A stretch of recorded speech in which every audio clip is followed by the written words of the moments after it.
Um,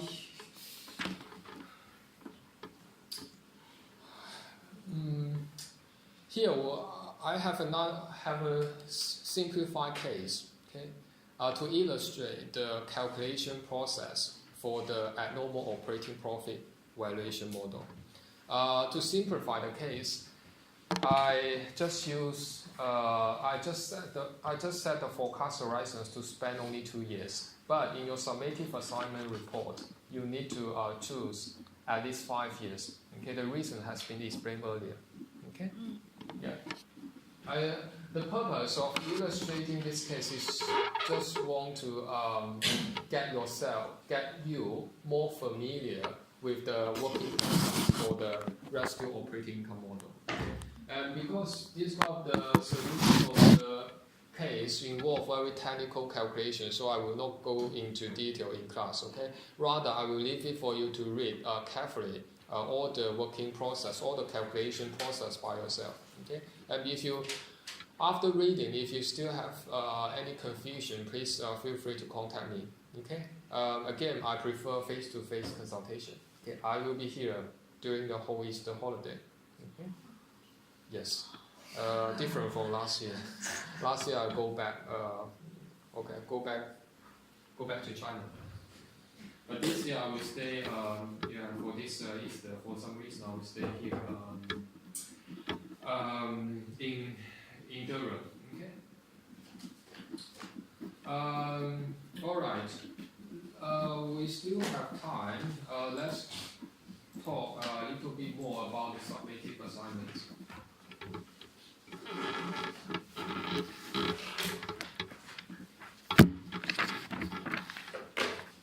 The company you choose must be a listed company, because after all you have to compare your estimated equity value per share with the stock price. Okay, your company cannot be a private company.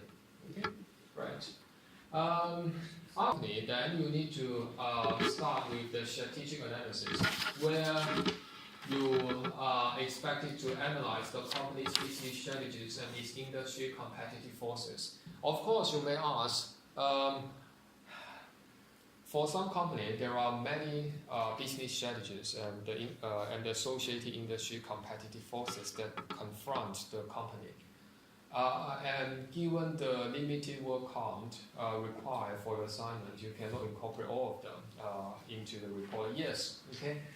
But here, you're only expected to identify the main business strategies and industry competitive forces that you believe will affect the company's competitive advantage and its ability to earn abnormal operating profits in the future. Okay. Also, you may consider some kind of the exogenous source as to some macro events or regulatory enforcement, okay, of some regulation. The most prominent event you may consider for some companies the negotiation outcome for the Brexit. Okay? If you analyze a real estate company, and this real estate company has a sales outlet to be Southern England based, in this case, you need to consider the potential effects of Brexit on the sales of the houses, okay, for the company. Okay, you know, the housing price in Southern England is most affected, okay, by the Brexit. Okay, but the houses in the Northern England is less affected. Okay, right. If the company have its main business in the Southern England, then you need to consider how its sales performance might be undermined by the negotiation outcome of the Brexit. Okay, how soft the Brexit will be. Okay, after the negotiation.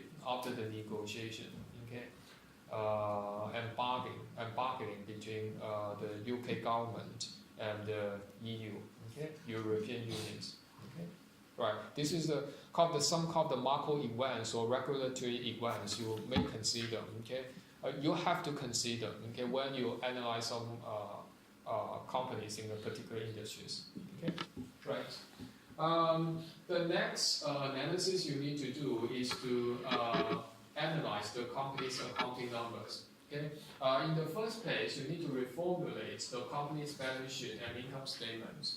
After you are done with the reformulation, if you feel that any of the numbers for the operating items you believe deserve commenting, okay, then you can use 1 or 2 sentences, okay, to comment on these kind of figures on the operating items. Okay, say you observe that the net operating assets increased drastically as compared to the previous year. That might be a signal that the company maintain have a good investment opportunities, or the company's growth prospect is very good and promising. Okay, right. Just pick up any figures that you believe deserve a comment, especially those kind of numbers that are of significant materiality. Okay, those kind of numbers that are of significant materiality. Okay.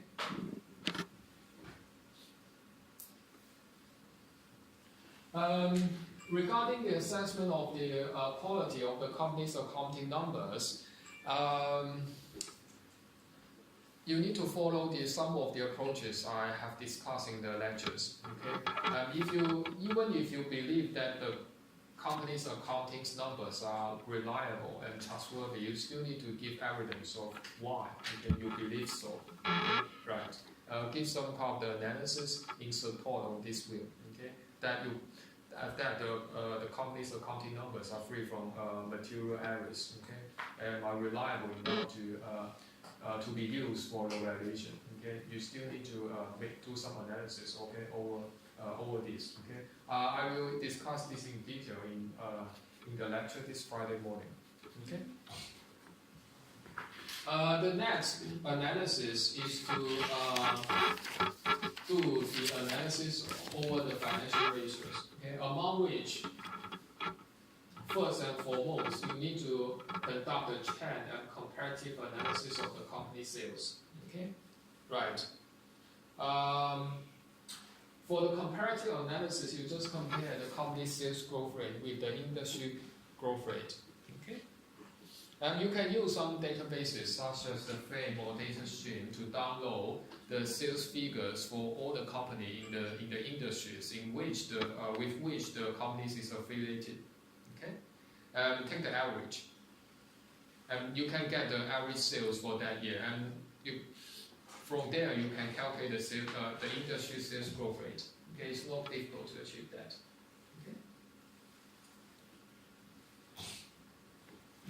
Okay. You need to assess the database, okay, that contain the UK listed companies. Someone may ask, what listed firm can you choose a Chinese listed firms? You are encouraged to choose a UK listed firms because the market is relatively mature and well developed, and you can have more information available for your valuation and forecast. Okay? But if you really keen on analyzing and valuing Chinese listed firm, is still allowable.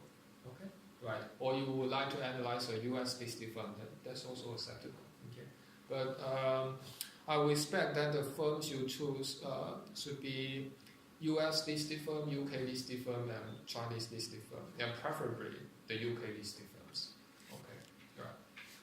And you can analyze a UK listed firms that has its operation and the sales in the mainland China. Okay, or say Carrefour has subsidiaries in mainland China, but it's get listed in the London Stock Exchange. Okay, right. So there are quite a few this kind of the UK listed companies that has its main business in mainland China. Okay, you can choose those kind of listed companies. Okay, right, for your analysis. Right. Then you need to further you need to do a trend analysis of the company's financial ratios, among which those called the asset turnover ratios and profit margin ratios are most important. Okay, you need to consider that. Okay, and also you can analyze the company's liquidity ratios or solvency ratios. Okay, right. Comparative analysis of these financial ratios are not required, but are encouraged. Okay, but as I mentioned in the lecture, if the overall market demand for the products or services keep growing significantly relative to the overall supplies of the products or services, in such a case, the analysis of the company's competitive advantage is less important. Why? Because the sales comprises the key part of these two ratios, ATO ratios and the NOPM ratios. Okay, if the sales prospect, the sales growth prospect is very good, okay, then it's less important whether the company will maintain asset turnover ratios or NOPM ratios to be higher than its competitors. Okay, but if you want to do the comparative analysis, the easy way of doing so is to pick up only one of the company's direct competitors, okay, and compare the competitors' ratios with your chosen company's ratios, okay, to see whether the company you analyze outperform the competitors, okay, in the operational management or the investment management. Okay? As I mentioned, the asset turnover ratios reflect all various kinds of the asset turnover ratios reflect how well the managers manage its investment management. Okay, either in the short run or in the long term. Okay, right. And we have a long-term asset turnover ratios versus short-term asset turnover ratios.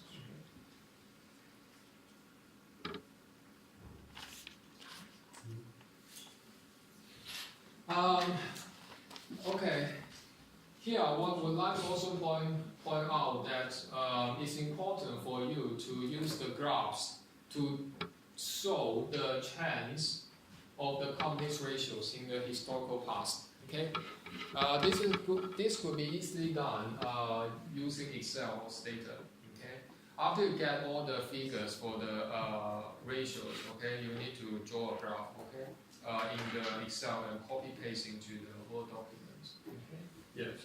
And in the main body text of your assignment, it's called the trends of these ratios and comment on these ratios in relation to the company's business strategies. Okay, right. Perhaps the historical track record of the ratios are consistent with a company's business strategies. Okay, and in case it is at odds with the company's business strategy, what's the reason behind? You can do a more in-depth analysis on that. All right. Next, you base on the combination of your strategic analysis, accounting analysis, and financial analysis to forecast the company's future residual operating income. Okay. As I mentioned, the company's future residual operating income are based on your forecast of the sales, NOPM and ATO, okay, and also your terminal growth rate and the estimation of WACC. Okay. You need to give the corresponding justification for this called the forecast and estimation. Okay, you need to justify why you forecast the future trends in sales as such. Why you forecast the future trends in ATO as such, why you forecast the future NOPM as the weight you draw in the graph, okay, within your chosen forecast horizon. Why you forecast the terminal growth rate to take on this number, okay, and why you estimate WACC to be in this figure, okay. You need to give your justification. Of course, there are many forces that determine the future chance of your forecasted sales, ATO and NOPM, your terminal growth rate in sales and WACC. Only identify the main, most important and relevant reasons, okay, for your forecast. Okay, you know, all forecasts involve speculation. Okay, you are not expected to come up with an accurate forecast of the sales, ATO and NOPM for each of the year. But at least here, you need to give a reasonable forecast of the trend in the sales, ATO and NOPM within your chosen forecast horizon. That's important. Identify the main factors that make the future trend in sales, ATO and NOPM to be different from the ones you predict based on the historical past. Or more exactly speaking, just identify the main reason for why you make the forecast like this. Okay, right. And next, you need to plug all your forecasted number into the residual operating income model to estimate the fundamental value of the equity capital of the company. Okay, and here you have better prepare a table tabulating all your forecasted number and the related calculation process for your final estimated equity value per share. Okay, right. You enclose all these kind of the figure and calculation process in the table, and in the main body text you describe it briefly. Okay, right. The same for your showcase of the WACC calculation process. Okay, right. You list a table. Okay, this tabulating all the figures that constitutes the WACC. Okay, say risk-free rate, how market risk premium firms specific return. This all this information in the table and give out your final estimation of WACC. Okay. The next is the sensitivity analysis. Okay. As I mentioned, if you have any factors that are not sure regarding how they affect your forecast of sales, ATO, NOPM, terminal growth rate, or WACC, you may consider this in your sensitivity analysis part. Okay? So if this factor you consider is indeed come true in the future, how this will affect your estimated equity value per share. Okay? Right. And your final stock recommendation opinion should be based on only two things. The first thing is your comparison between your estimated equity value per share and the stock price. Okay? On the date on which your financial statements are released to the public. Okay?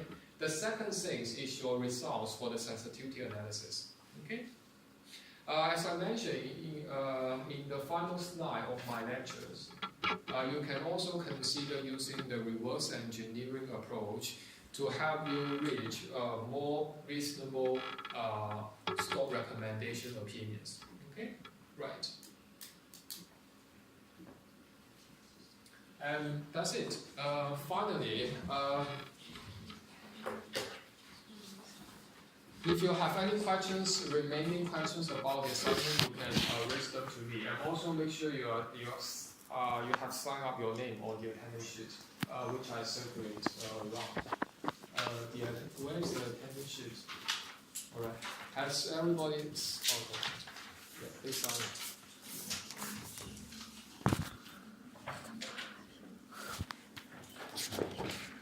Thank you.